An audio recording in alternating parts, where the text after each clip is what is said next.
কুর্তি মধ্য রাজনগর দুইটা বাঘ একসাথে এত রাত্রের সময়। রাত্রে কটা বাজে? এখন রাত্রে 12:30। আমি ধর্মনগর থাকি, হঠাৎ করে আইসে আইয়া দেখি আর এখন বাঘ এখানে দুইটা বাঘ একসাথে, দুইটা বাঘ। চিন্তার বিষয় যে আমরা কেন জঙ্গলও নাই, কিচ্ছু নাই, খালি ময়দানে দুইটা বাঘ একসাথে, চিতা বাঘ যেটা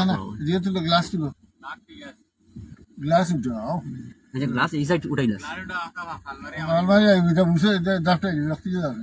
আমার সাইড উঠা, তোমার সাইড বাজে যাইতো না। না না যাইতো না, না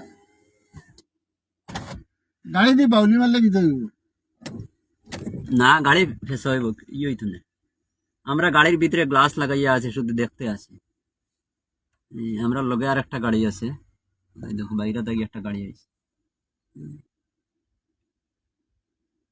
এই দেখো। চিন্তার বিষয় এই বাঘটা আইলো কই থাকি।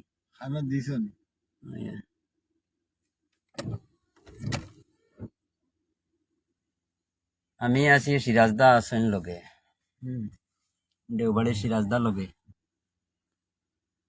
মাই মাই কুর্তি মধ্য রাজনগর অঙ্গনওয়াড়ি স্কুলের ঠিক সামনে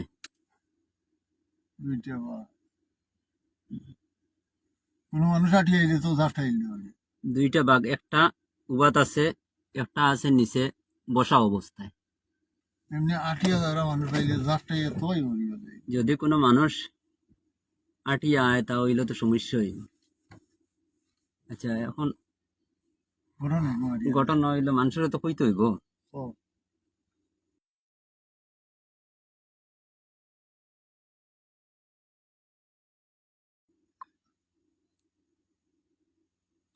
দেখতে তো ভয় লাগে, যদি কোনো মানুষ হঠাৎ করে আয় এই রাস্তা দিয়ে চলাফেরা করে হাঁটিয়া, তা হইলে তো প্রবলেম হইব। কিন্তু একদম খোলা রাস্তাটা, এদিকে আমরা সব সময় যাতায়াত করি, অন্ধকারের মধ্যেও যাই, একদম খোলা রাস্তা। প্রেমতলা থেকে যে রাস্তা কুর্তিটা আইছে, একদম কুর্তি যাওয়ার আগে মধ্য রাজনগর, কুর্তি মধ্য রাজনগর জেবি স্কুলের সামনেই দুইটা বাঘ। আমরা অতক্ষণ থেকে ভিডিও করি আর কিন্তু তারা সরেন না।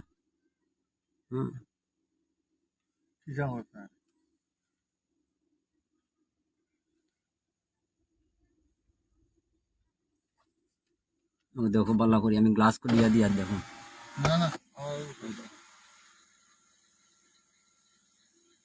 আমি গ্লাস খুলিয়া দিচ্ছি। আমরা এখানে কেউ যদি থাকো তাহলে আইতে পারো, আইয়া দেখতে পারো। কুর্তি মধ্য রাজনগর, ত্রিপুরা কুর্তি মধ্য রাজনগর জেবি স্কুলের সামনে।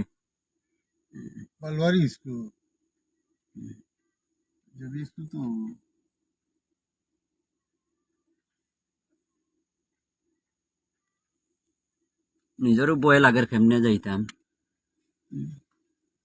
দুইটা একসাথে। ওই দেখো দেখা যায়, একটা শুয়াইল অবস্থায় আছে, একটা দাঁড়াইল অবস্থায়। বৃষ্টি হয়।